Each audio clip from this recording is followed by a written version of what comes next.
কেন এই আবেদনটা করলেন? আসলে এখানে এত ডিসক্রিমিনেশন আমি দেখে এটা কোনো ঘটনা আমার ব্যক্তিগত কোনো ঘটনা নয়, বরং আমি জনস্বার্থে এখানে পিটিশনার হয়েছি। আপনারা দেখবেন এর আগেও একজন ডাক্তার সুইসাইড করেছিল এই পরকীয়ার জের ধরে।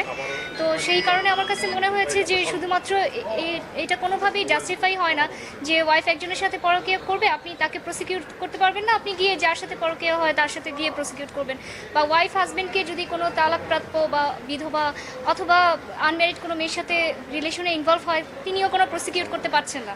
তো এই যে ডিসক্রিমিনেশনটা এবং এই ধরনের আইনে যে ডিফেক্টটা রয়েছে, সেই কারণে আমি এটা জনস্বার্থে করেছি। এখন তাহলে আসলে কি চান? তাহলে আপনারা আইনটাকে কিভাবে আমরা আইনটাকে সংশোধন চাচ্ছি যে আইনটা এভাবে করে চলতে পারে না যে আপনি তৃতীয় একজন ব্যক্তিকে প্রসিকিউট করবেন। এখানে হাজব্যান্ড ওয়াইফকে কোনো কিছু বলবে না, ওয়াইফ হাজব্যান্ডকে কিছু না, তৃতীয় একজন ব্যক্তিকে আপনারা 5 বছরের শাস্তি দিয়ে দেবেন। তো আমরা এই আইনটা সংশোধন চাচ্ছি কি চাচ্ছেন? যে আমরা সংশোধন করে যে আসলে সবার সম্মতিতে যা হয়, যে এটা নিয়ে আইনটাকে আরও নিয়ে ভাবার ব্যাপার রয়ে গেছে যে আইনটা কীভাবে করলে এই আইনটা ডিফেক্টিভ হবে না। তো আমরা সেটা সবার সম্মতিতে যেভাবে করে আমাদের সমাজের যেভাবে সম অধিকারভাবে জেন্ডার ডিসক্রিমিনেশন বাদ দিয়ে প্রসিকিউট করতে পারলে দুজনেই করুক, অথবা না করতে পারলে কেউই না করুক।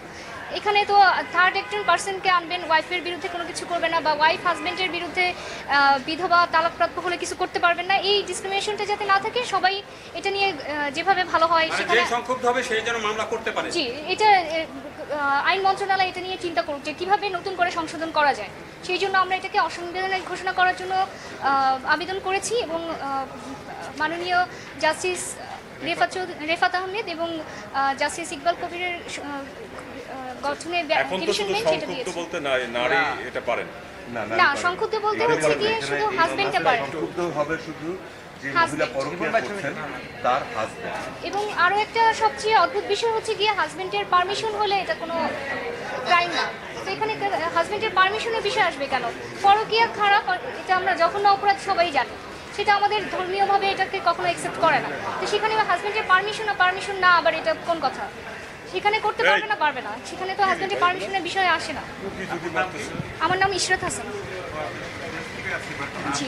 ও আচ্ছা, আপনি নায়িকার সাথে কনফার্ম হলাম, আপু আজকে একটু বেশি করে সাজছে তো এজন্য চিনা যাচ্ছে না। ব্যক্তিগত বিষয়, তাই না?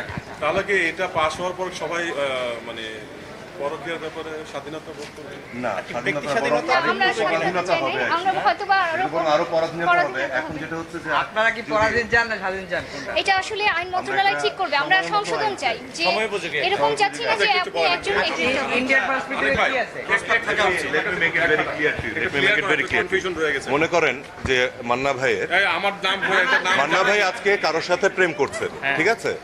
মান্না ভাইয়ের ওয়াইফ যদি এটা জানতে পারে, মান্না ভাইয়ের ওয়াইফ কিন্তু কোনো মামলা করতে পারবে না। করতে পারবে হচ্ছে যার সাথে করছে তার হাজবেন্ড একমাত্র।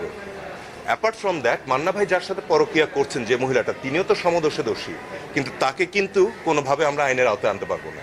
তো এইগুলোকেই আমরা অ্যামেন্ডমেন্ট চাচ্ছি যে এখানে মামলা করার অধিকার সবারই থাকবে, অর্থাৎ শুধু হাজব্যান্ডের না, যে ওয়াইফের ভিকটিম হচ্ছেন তিনিও এটা করতে পারবেন। এবং শুধুমাত্র শাস্তিটা যে হাজব্যান্ড হবে তা না, যে যার সাথে পরকীয়া করছেন যে মহিলার সাথে, তারও যেন শাস্তি হয় সেটা।